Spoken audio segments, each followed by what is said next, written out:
sosok neneknya tidak bisa menggantikan ibunya karena neneknya semata-mata hanya urusan uang.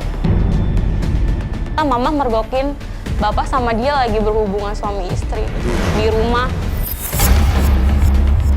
Kalau misalnya mama marah, mama selalu nyumpahin, dasar anak durhaka sebelum kamu gak lulus. Mama selalu doanya kayak gitu.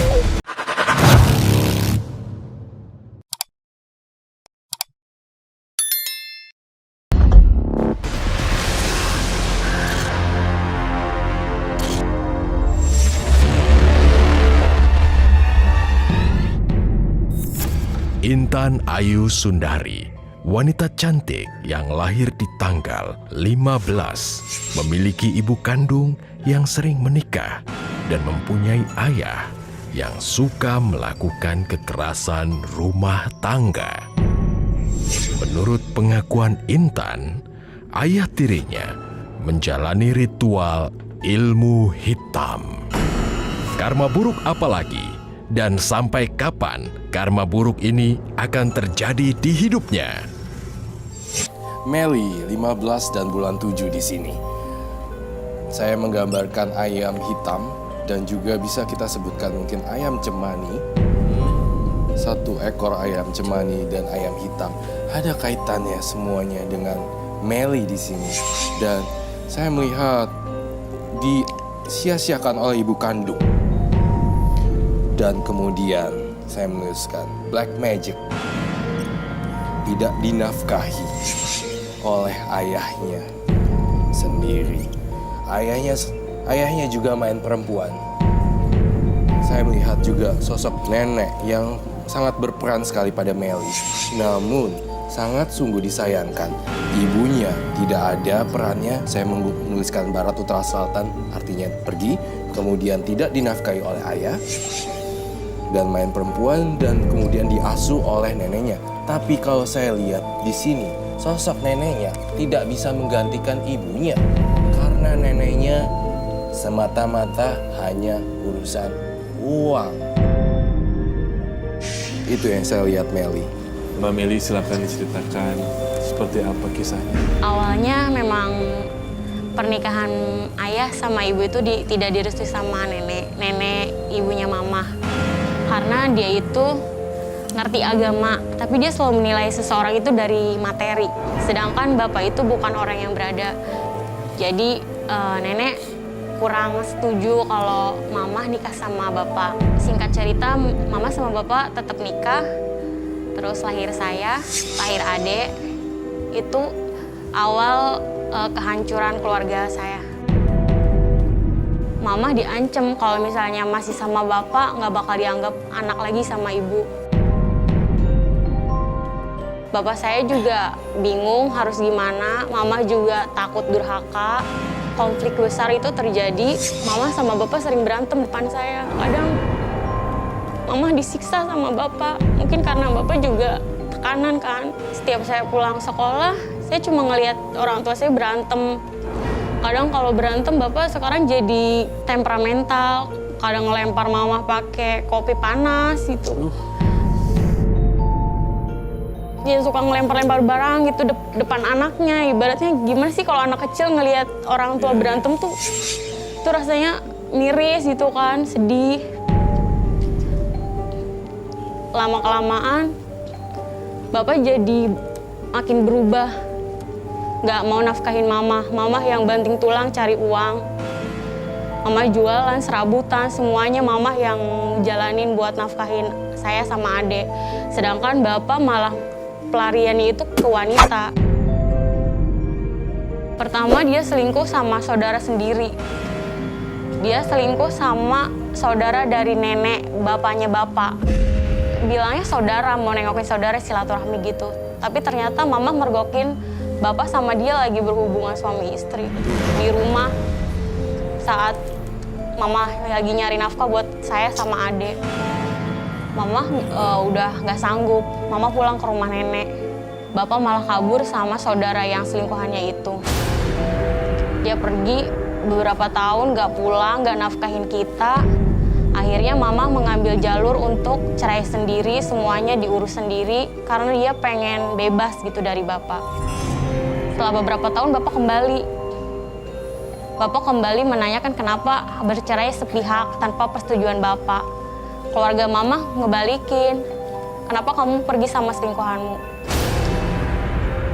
Akhirnya bapak malah ya terus main cewek dengan maksudnya beda-beda wanita gitu. Dia terus main wanita sampai dia hamil, punya anak di mana saya nggak tahu. Pokoknya banyak saudara saya, cuma saya nggak tahu siapa-siapa aja. Dan mama nikah lagi. Mama nikah dijodohkan sama nenek yang matre itu kan. Dan hasilnya mama dapat suami yang di awal itu emang royal.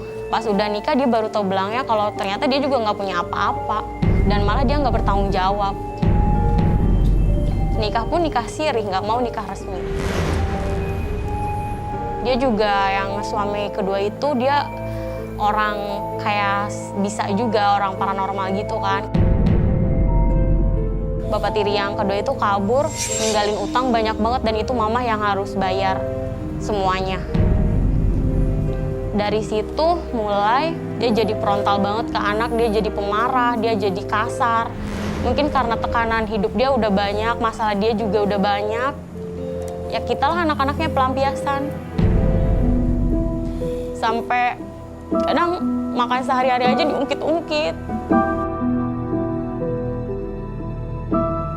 Ya apa-apa diungkit-ungkit. Pokoknya kalau misalnya saya sama adek belum ibaratnya beres-beres rumah tuh nggak boleh makan dulu gitu.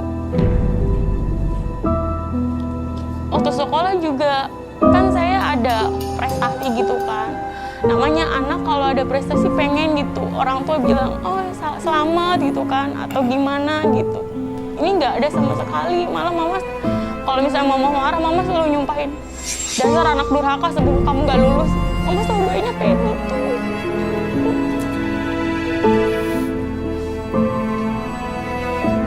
Sekolah juga kata mama. Terserah kamu mau sekolah, mau enggak juga enggak.